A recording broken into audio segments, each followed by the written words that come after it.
Welcome to the BPM360 podcast. I'm Russell. And I'm Casper, and together we will help you navigate the treacherous waters of the BPM adoption journey. I hope you enjoy the podcast. Good morning, Casper. Good morning, Russell. How are you? I'm fine. Looking forward to our next episode. Oh, goodies. Me too. That's number 4, right? Yeah, it's number 4. I think we've already covered quite a lot. But in the meantime, I was thinking, we're going to be going in circles again and again. I guess. True, we will be. So it's covering every angle. I had the impression that we're not going to be able to cover every angle in the first circle. So we're going to have to turn back and then cross-check. Yeah. But today, I think we're talking about ownership, correct? Yes, correct. Absolutely true. And if you think back and you take a look at the little framework we have here for the people who watch this in a non-podcast way, so more on the YouTube channel, if you remember back the framework, we had 4 main categories, and the second one was called governance. And within governance, there is the topic of ownership. And I think that ownership certainly deserves a bit of our time because it deals with who owns what part of the process landscape in very simple terms. If I take a hammer and I flatten it out, that's what ownership is all about. But there's obviously much more subtlety and nuance to it. And so maybe we can have a little chat about that today, Russell. What do you think?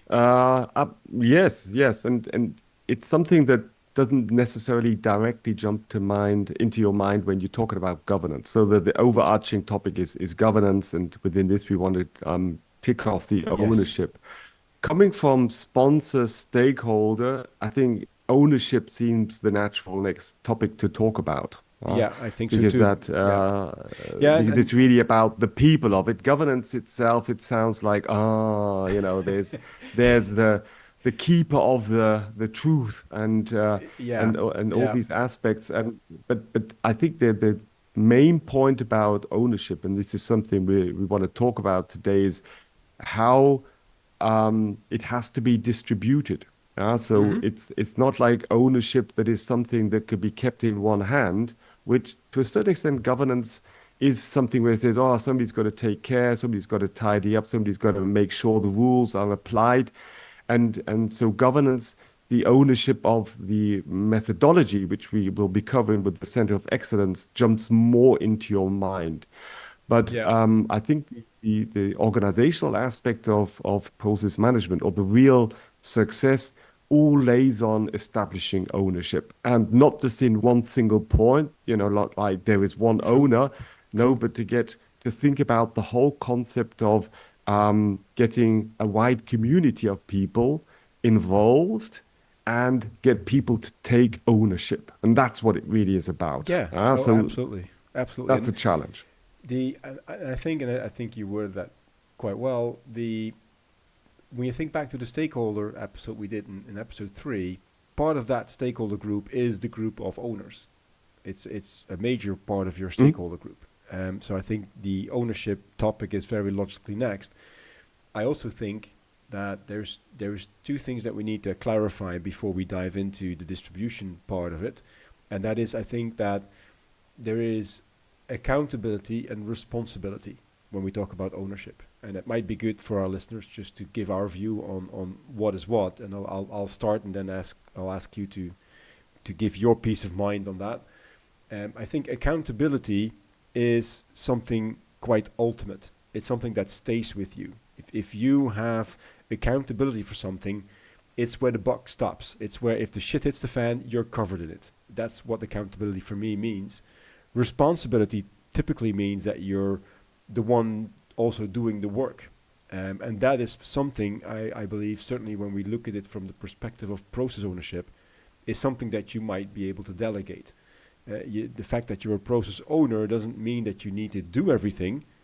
It does mean that you're accountable in the end if something goes wrong. At least that's my perspective on it.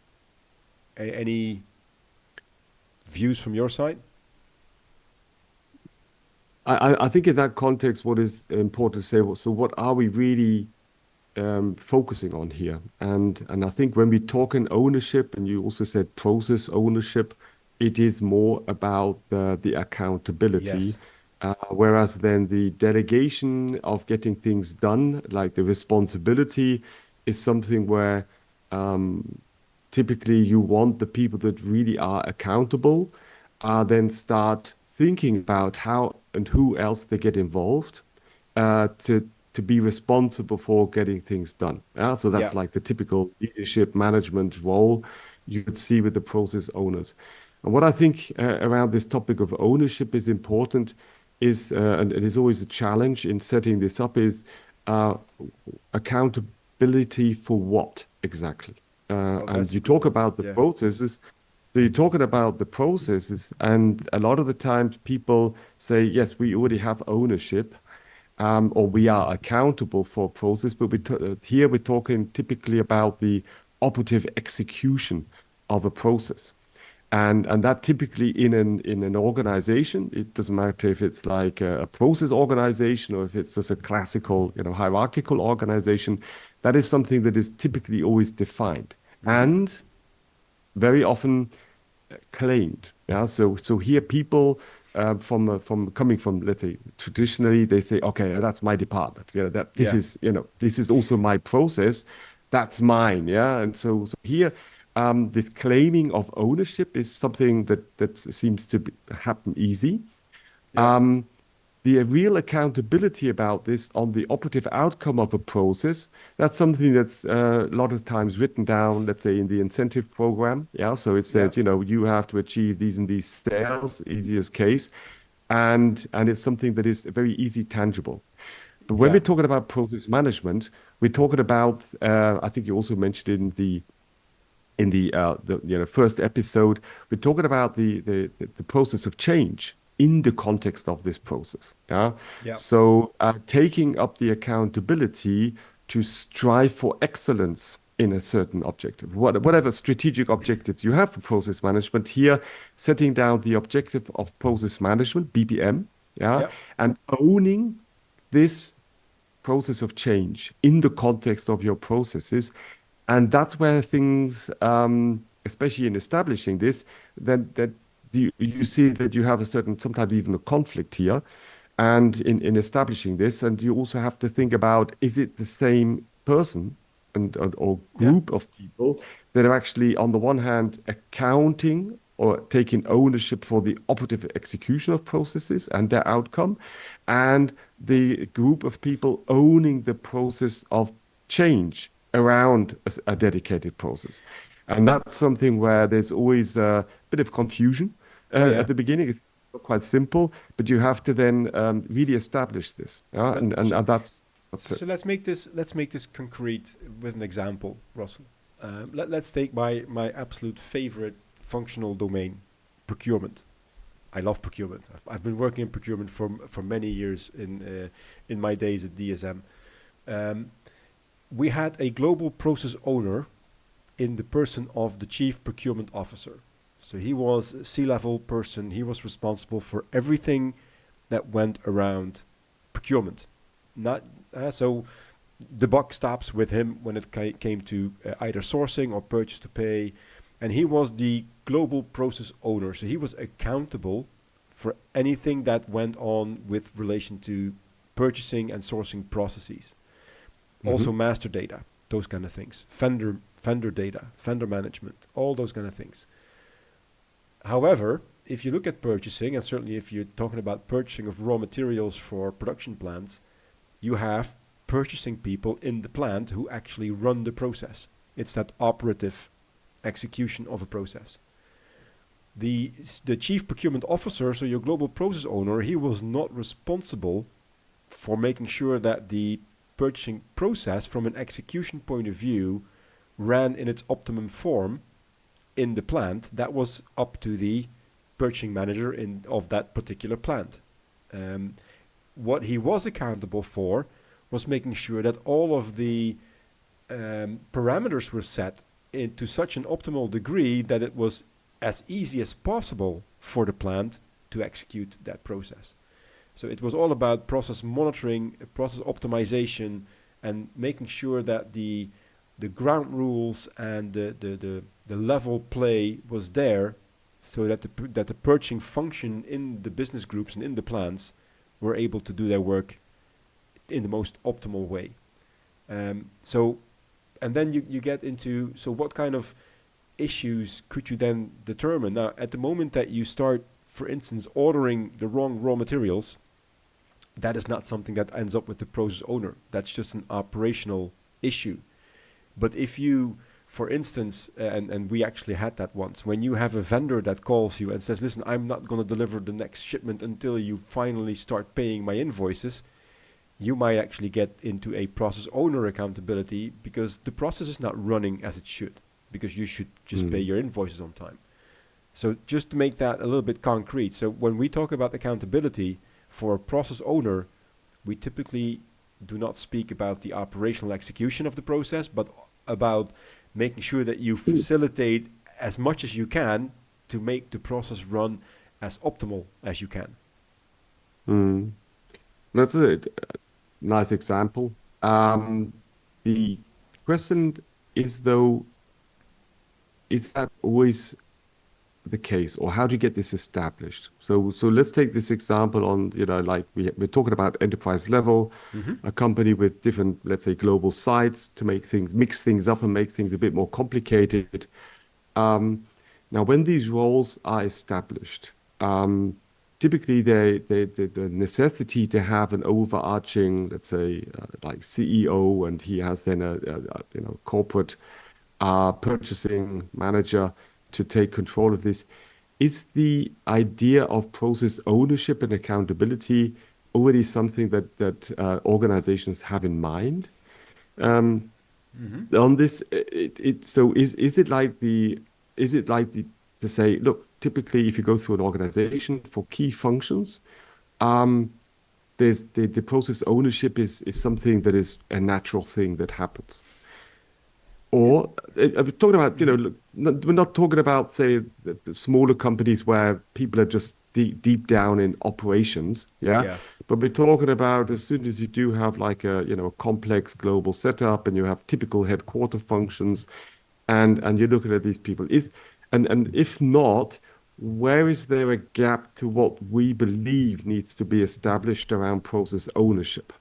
So just taking this example, because what you said, it sounds like ideal. You have somebody, he's there, the CEO has nominated him, and he's thinking about is how can I set up the process and the environment, the IT systems, and the organization to have all my the operative people doing purchasing have an ideal setup for them to strive for process excellence. Best case metrics as well. That he says, look, these are the strategic guidelines for you to act on.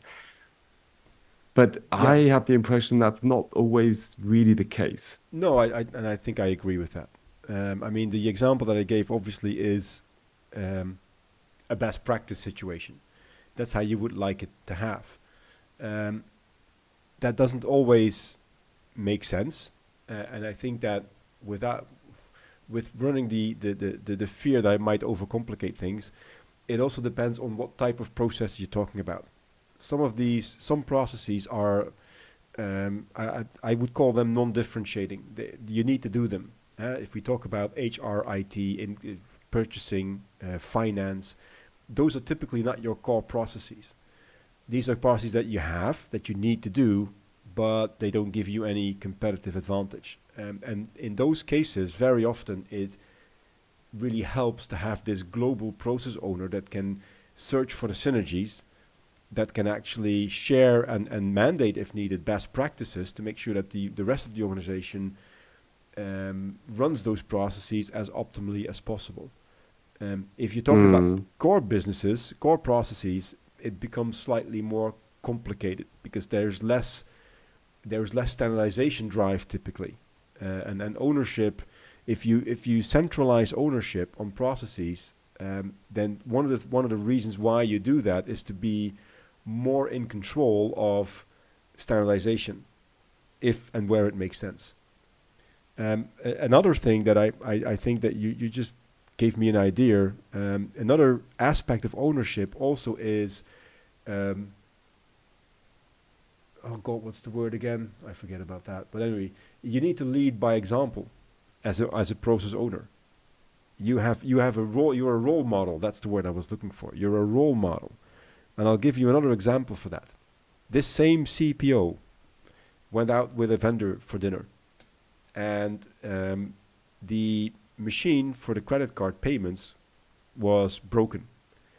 So he asked the restaurant to send an invoice for the, well, actually, he agreed that they would ask the restaurant for an invoice. And I overheard him saying to his secretary in the office the day after, could you please call the restaurant and ask them for invoice? Which was completely against the policy that we had on um, reimbursement and expense reports around dinners and meals, which is part of purchasing. Let's be honest, you're spending money on behalf of the company.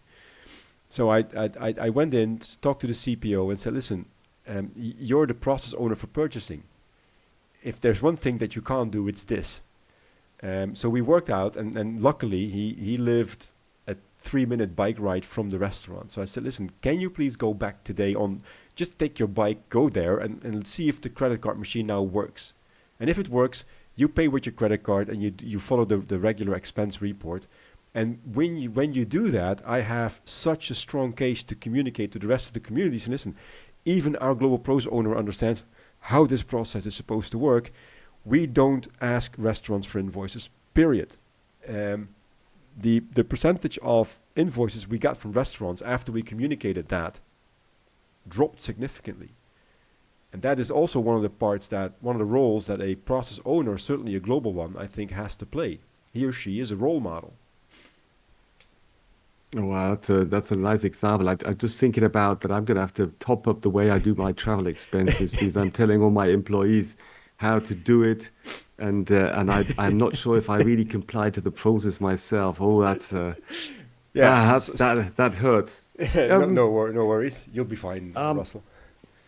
Yeah, but talking about that, I mean, you're saying about more the operative process. So CPO, yeah, good example. Maybe the opposite is then somebody, I don't know, manager for sales, and Yeah, here they what are they looking at? And then as I said, okay, so here the CPO goes to meal with the vendor. That I mean, that's something because then he really is not just thinking about process excellence, but he's thinking about also maybe some strategic sourcing topic oh yeah, to discuss with a vendor.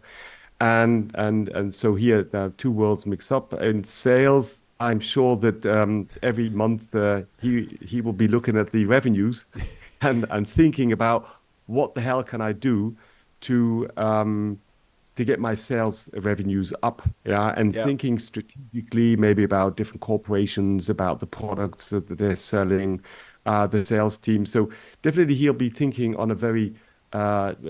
on a very operative level on what needs to be done to really get the sales up to the expected yeah, level, yeah, yeah. and he will feel accountable for the outcome of the process. And True. and when let's say challenged with we need to let's say set some strategic goals for sales around the processes. I would say these are more the people that say, whatever it takes to get the sales up, yeah. Yeah, and yeah, and yeah. and and it's in their nature, it's in their drive, which is good, which is exactly necessary to be on that level of thinking, also from a management perspective, to streamline sales organizations to go out and sell whatever it takes. And here, you do have some more challenges on saying, okay, but we also need to establish an ownership and accountability for the process True. change, True. and the optimization of the processes around this. And here, I think it is worth, or I would say that here a decoupling of this ownership can absolutely make sense because also here the top level management will say, I don't want him distracted. I need him to focus on Yeah. sales, the revenue, and don't get him bogged down. And it's a different mentality as well. So here we also come down to what skills does a person need to be a process owner in the context of process change and process Absolutely. excellence? Yeah, and Oh, that's an interesting part that you say. Before I answer to that one, just very briefly hop back to the sales example you give, because I agree to a certain extent with you. So that I want to agreeably disagree for a change. I think that part of your marketing and sales field indeed is subject to, let's say, the expertise of the people running it and the creativity that they need to make their numbers. A large part of it is simply administration, and it's something that you try to standardize. Right? Order to cash is all about, I have a quotation, I have a sales order, I ship it, I get paid for it. I mean, it's the same for almost every type of sale. So again, there I think there's a distinction between what you can, well, I would say optimize or harmonize, and what you would like to leave open for individual contribution, so to speak. But the owner, that you can still have a global owner, I think, that says, well, for these parts of the domain, we have a more strict policy. For these parts of the domain, we have a more free and open policy. So you can do, it's your expertise that we want to use here.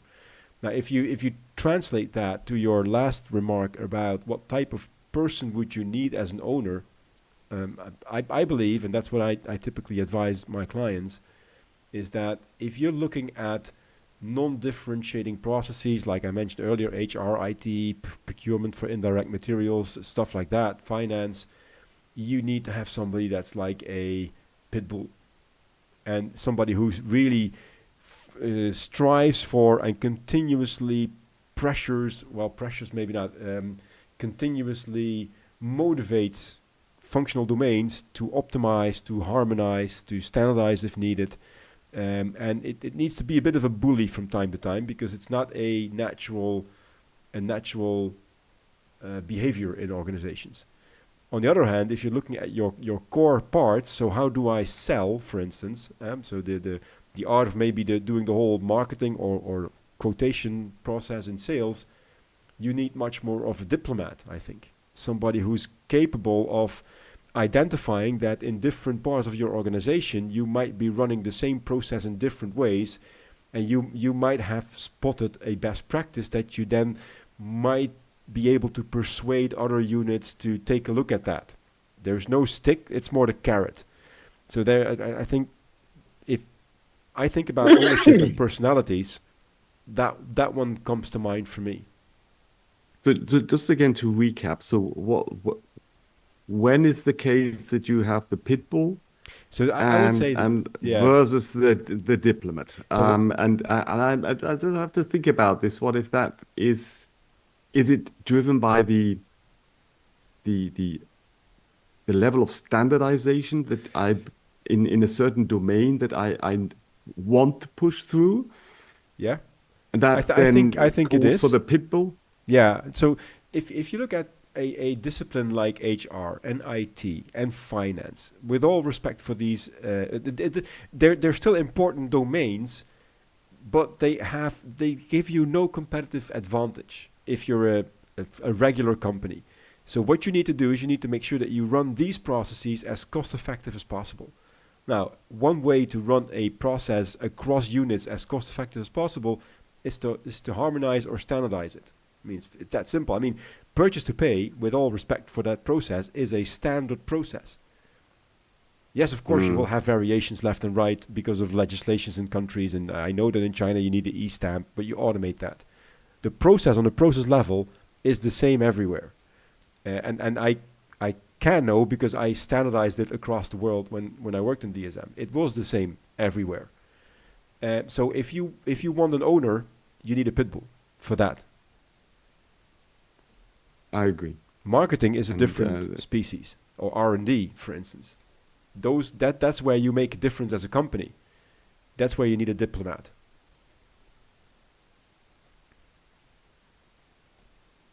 At I, least I, according to I, me. You're still the, the, processing, I can see that. yeah, it's a bit of a chicken egg problem I always see here. So is it like the nature of um, around sales, of course, we always say yes, in countries, we have to be much more local in the way we approach the market. Sales in Italy is something different than in Germany. The way they expect rebates to happen, deals to be closed. Yeah, sure.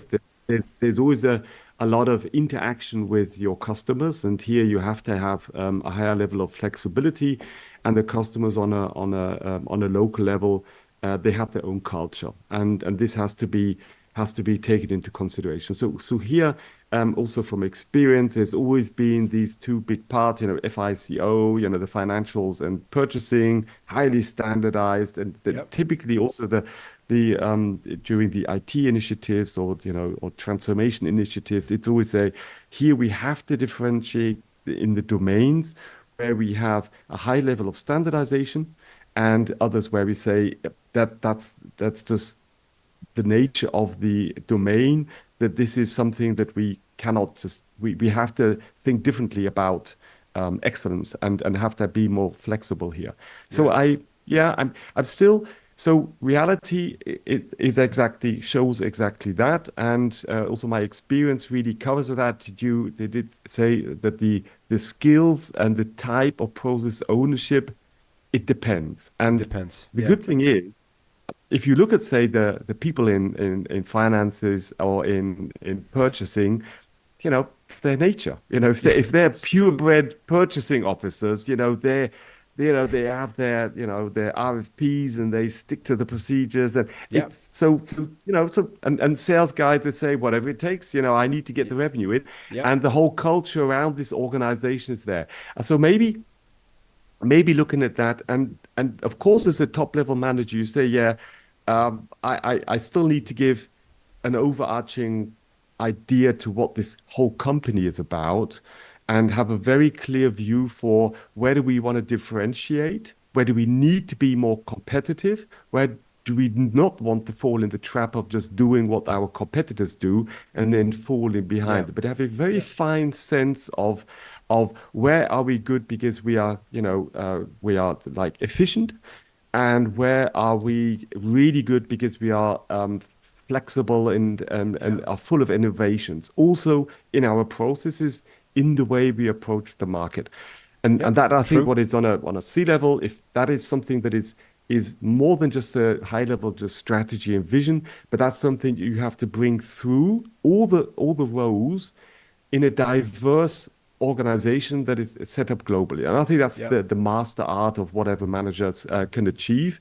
And here, then selecting the ownership, establishing that, and also giving, maybe from a high level, giving them also the directives in which direction should this domain strive Yeah. to be. I would ultimately say the process ownership on this level of process change are let's say, the owners of actually bringing in the strategic, um, let's say, envisioned Yeah. culture Yeah. into the domains. Yeah. And it's not one size fits all. No, it's true. And It's true. But I think, Russell, and I hate to be a party pooper, but I think we're running very low on time for this episode. But I think that we can take this over into the next one, where we continue our conversation on ownership. Because what we also haven't covered yet is, for instance, the difference in ownership between a functional decomposition and an end-to-end view. And the difference between that, because your process ownership for an end-to-end process is a whole different kind of complexity in some cases. And I would love to yeah, pick your brain yeah, on that, but we need to save that especially with for the episode number examples of, 5. exactly, especially with these examples of sales and purchasing, Yeah. and then the way Yeah. I was digging into sales, I was just thinking the functional, let's get the contract signed, but Yeah. then on end to end, that really becomes interesting when we think Yeah. about the Yeah. end to end situation. So So yeah, that's let's keep great. that for number 5, and then, as always, Russell, thank you very much, and we'll see you at the next episode. Yeah, see you soon. All Take right, care. bye bye. Cheers. Bye.